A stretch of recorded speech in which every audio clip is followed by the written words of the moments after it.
The Bornu Empire was a state of what is now northeastern Nigeria from 1380 to 1893. It was a continuation of the Great Kanem Empire founded centuries earlier by the Safawa dynasty. In time it would become even larger than Kanem, incorporating areas that are today parts of Chad, Niger and Cameroon. Exile from Kanem. After decades of internal conflict, rebellions and outright invasion from the Bulala, the once strong Safawa dynasty was forced out of Kanem and back into the nomadic lifestyle they had abandoned nearly 700 years earlier. Around 1380, the Kanem-Bornu finally overcame attacks from neighboring Arabs, Berbers and Hausa, to found a new state in Bornu. Over time, the intermarriage of the Kanem-Bornu and Bornu peoples created a new people and language, the Kanuri. Early rule. Even in Bornu, the Safawa dynasty's troubles persisted.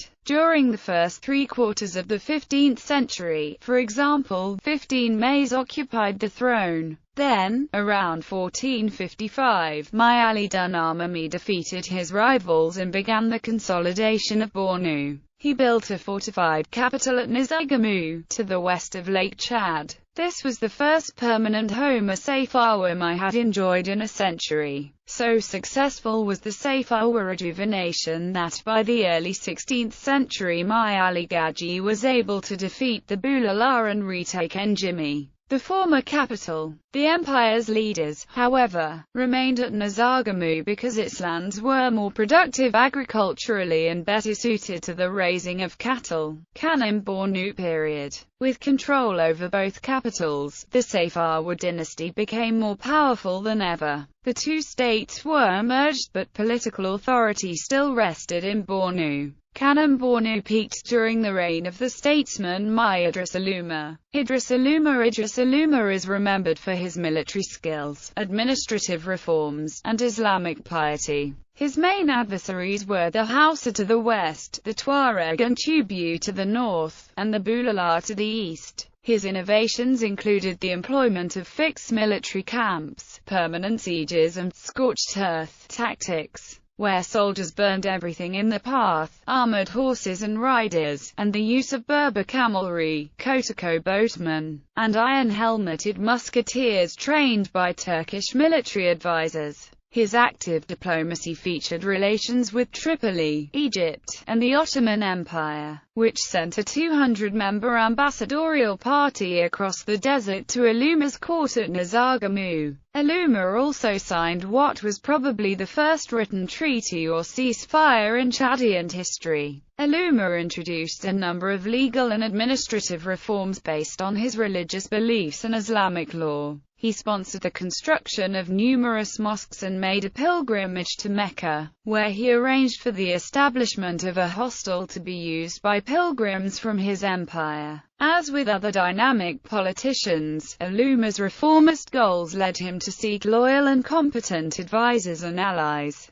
and he frequently relied on slaves who had been educated in noble homes. Aluma regularly sought advice from a council composed of heads of the most important clans. He required major political figures to live at the court, and he reinforced political alliances through appropriate marriages. Kanem-Bornu under Aluma was strong and wealthy. Government revenue came from tribute, sales of slaves, and duties on and participation in trans-Saharan trade. Unlike West Africa, the Chadian region did not have gold. Still, it was central to one of the most convenient trans-Saharan routes. Between Lake Chad and Fezzan lay a sequence of well-spaced wells and oases, and from Fezzan there were easy connections to North Africa and the Mediterranean Sea. Many products were sent north, including natron, cotton, cola nuts, ivory, ostrich feathers, perfume, wax, and hides. But the most important of all were slaves. Imports included salt, horses, silks, glass, muskets, and copper. Aluma took a keen interest in trade and other economic matters. He is credited with having the roads cleared, designing better boats for Lake Chad, introducing standard units of measure for grain, and moving farmers into new lands. In addition, he improved the ease and security of transit through the empire with the goal of making it so safe that a lone woman clad in gold might walk with none to fear but God.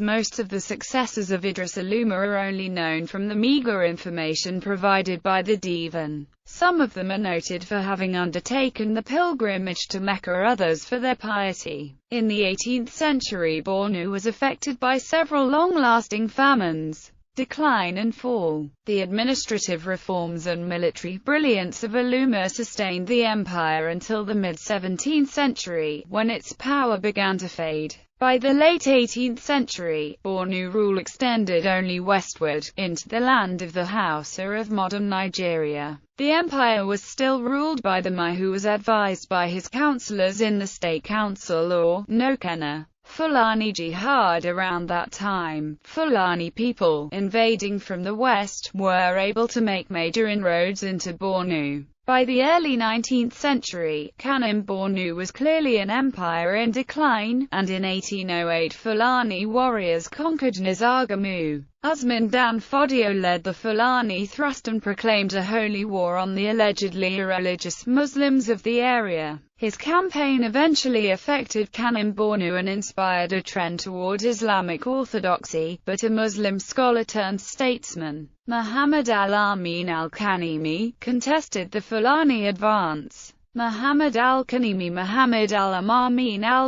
was a Muslim scholar and non-Safawi commander who had put together an alliance of Shuwar Arabs, Kanembu, and other semi-nomadic peoples. He eventually built in 1814 a capital at Kukawa. Safawa Mays remained titular monarchs until 1846. In that year, the last Mai, in league with the Wadi Empire, precipitated a civil war. It was at that point that Kanemi's son, Umar, became king, thus ending one of the longest dynastic reigns in international history. Post-Safawa era. Although the dynasty ended, the kingdom of Kanem-Bornu survived. Umar eschewed the title Mai for the simpler designation Shehu, could not match his father's vitality, and gradually allowed the kingdom to be ruled by advisors. Bornu began a further decline as a result of administrative disorganization, regional particularism, and attacks by the militant Wadi Empire to the east. The decline continued under Umar's sons.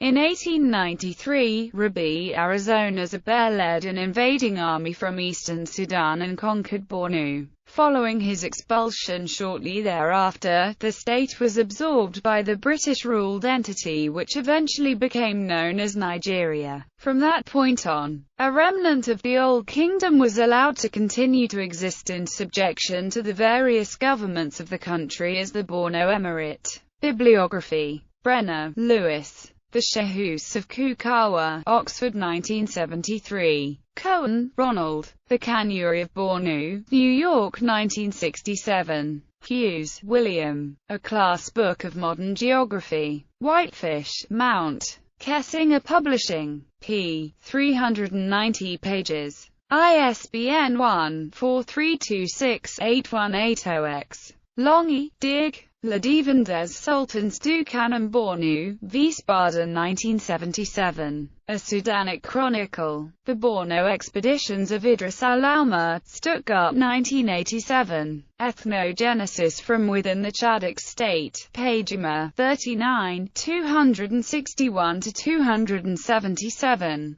Nachtigall, Gustav. Sahara and Sudan, Berlin, 1879-1881, Leipzig 1989. Oliver, Roland and Anthony Atmore. Africa Since 1800, 5th edition. Cambridge. Cambridge University Press. p. 405 pages. ISBN 0-521-83615-8. Ervoy, Yves. L'Empire du Bornu, Paris 1949. Zachara, Mycorrhiza. Contribution à l'histoire des populations du Sud-Est nigérien, Niamey 1985.